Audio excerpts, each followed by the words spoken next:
The marginal decade. Could you be in yours? Could I be in mine? If you don't know what the marginal decade is, it is a concept that was highlighted by Dr. Peter Attia. He's a doctor who lives here in Austin. I don't know him. I've been familiar with him for quite a while, but he wrote about the marginal decade in his book, Outlive, The Science and Art of Longevity. And he talks about how the marginal decade is the final decade of someone's life. It represents a period of time that for many people is fraught with disease, disability, loss of independence, loss of muscle mass, and a decline in cognitive capacity. And although Dr. Attia says that many people will realize that they've entered into their marginal decade, most people don't actively prepare for that decade and prepare to make it the highest quality period of time that they can for those last 10 years of your life. And so everyone's going to live through a marginal decade unless something tragic befalls us. And so theoretically, if you're 52 years old and your family genetics seem to dictate that most people live into their 70s and 80s, and you happen to walk out to get the newspaper one morning and you get hit by a bus and killed, well, were you in your marginal decade? Not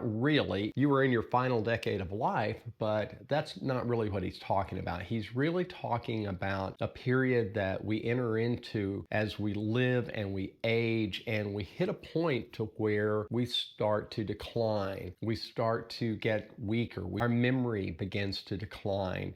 And with that comes more dependence on other people. And so that's really what he talks about. His focus is on helping people optimize the marginal decade and really prepare for it, because how you live out your final years is going to impact those around you, and it will impact your dependence on other people and your level of independence. And there are a few things that really got me thinking about the marginal decade. I turned 64 years old this summer. A year ago this month, I had a total right hip replacement. And if you had told me 10 years earlier that I was going to reach a point where I could barely walk, and to the point that I was going to have my hip replaced, I would have told you you were crazy. But in fact, that's exactly what happened. And so another thing that got me thinking about the marginal decade is the fact that my wife and son took a trip to France about a month ago, and our plan was to be there for about 12 days. And on the 8th day, I got food poisoning. And for the remainder of that trip, I was really sick. When we came back to Austin, I was getting a little better.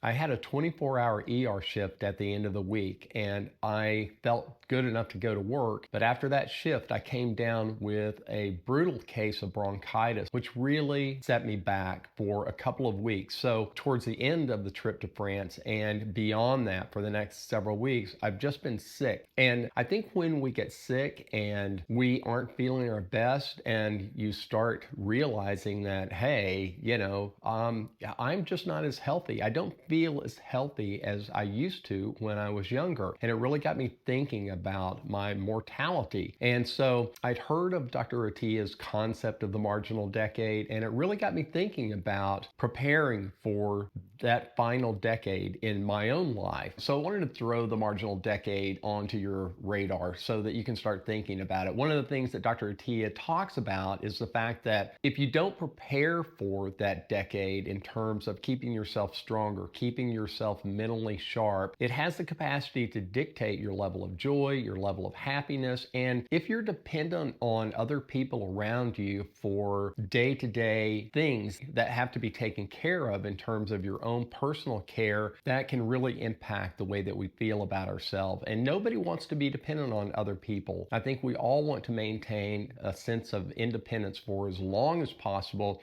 and especially during those years that we're getting older. And it reminds me of years ago, I was taking some electric bass lessons here in Austin from a really great jazz player, and he told me, Richard, you can't cram overnight for your jazz lessons. You can't cram for music. And the fact is, the same is true for the years as we get older. You can't cram at the last minute to take care of yourself. You can't cram to get stronger. You can't cram to keep yourself mentally sharp. And so you have to do those things in advance. Whether you find yourself in your 40s, your 50s, your 60s, or even in your 70s, you have to be thinking ahead and thinking, how am I going to keep my body strong? How am I going to maintain my independence? How am I going to be able to maintain some level of cognitive or mental sharpness? Am I going to read every day? Am I going to get out and take a walk every day and keep myself out in the world and to be out in nature?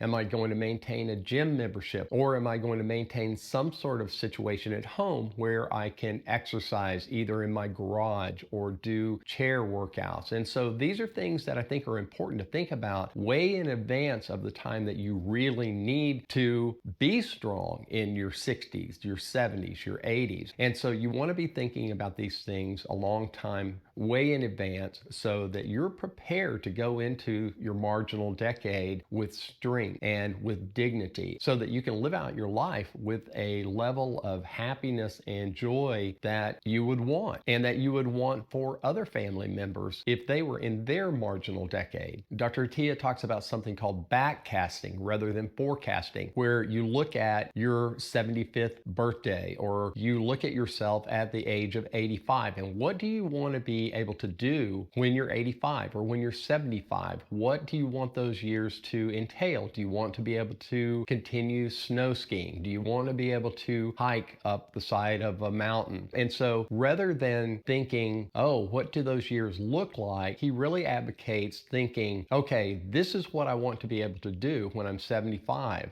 I want to be able to ride a bike around my hometown, and I want to be able to do that without the fear of falling. And so backcasting is something that he thinks is really important. I think if we have grandkids, we want to be able to bend over and pick them up, lift them up and hold them. You may want to be able to ride a bike for a long period of time. I think another thing that's important is to be able to get up off the ground with minimal use of our arms. And that's something that if you don't prepare for it and practice the ability to do that, it can be very difficult when you get older. Dr. Attia mentions that physical decline is often the first domino. It's sarcopenia, the loss of muscle. And with the loss of muscle often comes falls and accidents and broken bones. And we know that if someone falls and breaks a hip and they're in their later years, that can lead to someone's demise in a relatively rapid period of time. And along those lines, he talks about something that he calls the Centenarian decathlon, and preparing for not just longevity, but an optimal health span where you're living your later years in really good health. You're not living a life that is marked by disease and disability and decline. In fact, I don't know anyone who wants to go into a nursing home. I don't know anyone who envisions their later years as being highly dependent on other people. But in fact, if we leave things to chance, there's a higher likelihood that that may represent the outcome of our final years, of our marginal decade. And in fact, I think most of us, if we knew that we had the ability to stave off the possibility of our health declining, of us becoming weaker and more dependent on other people, and the possibility of going into a nursing home, if we knew that we could stave off that outcome, I think we would all take the necessary steps to avoid ending up in that situation. I remember years ago attending a course in Dallas at the Cooper Clinic,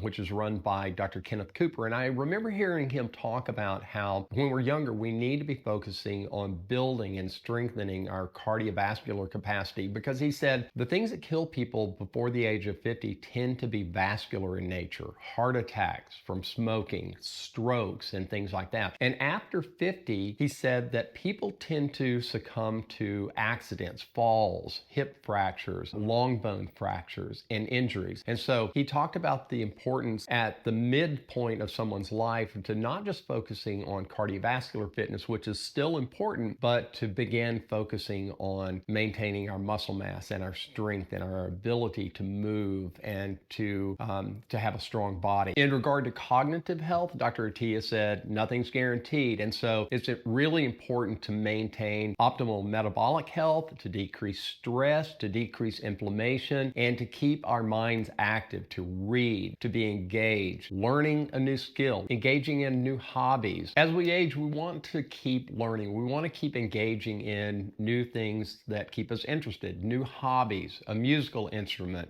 Maybe you want to play mahjong like my wife and so many people in our neighborhood. But it's really important to keep your mind sharp and to do the things that make your brain work. Reading is something that is fantastic for keeping our mind sharp. If you're not a reader, listening to audiobooks. One of the things that Dr. Attia stresses is prevention over being reactive. We all want to be prepared for all kinds of situations. Nobody wants to walk into a situation at work where you're not prepared for a meeting or you're not prepared for something that may happen to you. We all want to be prepared for all kinds of situations rather than reacting to some unknown event that may happen. And so this is really important as we go into our later years. We don't want to be behind the 8 ball where our health is concerned, where our strength is concerned, where our independence is concerned, and where our cognitive ability is concerned. So we want to prepare for this final chapter in our life, the marginal decade, the last 10 years of our life. And I think we all want to make those years the best that they can possibly be. And in doing so, if we prepare and we're not reactive, we're going to be able to live out those years with higher quality of life and happiness and joy and being able to interact with our friends and family rather than being dependent on other people at that stage of life. According to Dr. Attia, you get one shot at the marginal decade. And just like my base teacher alluded to, you can't cram for optimal health. You can't cram for optimal strength and balance and optimal cognitive health. You have to prepare to be optimal in those different areas in your 40s, in your 50s, in your 60s, and so that you don't find yourself at that place where you're entering into your marginal decade and you're behind the 8 ball. So I want to challenge you to begin training for your Centenarian decathlon and to prepare for the best life possible, planning on a long health span where you're living your longest life possible, but in the best health that you can possibly be in during those final years. None of us know when we're going to enter into our marginal decade, but my hope and wish for you is that you're able to prepare for that final decade of your life and that you're able to live your life in a manner that gives you the greatest quality of life and enables you to have optimal independence and the ability to enjoy the people around you and to be as functional and strong as possible and to really enjoy the final decade of your life, because none of us know when that is going to take place. Thank you for watching. It's been a while since I put out a video like this. I'm transitioning to my home studio here, and so I'm going to be bringing you more content over the coming weeks, and I'm hoping to be more consistent for you. I hope you're doing well, and I will see you in the next video. Take care.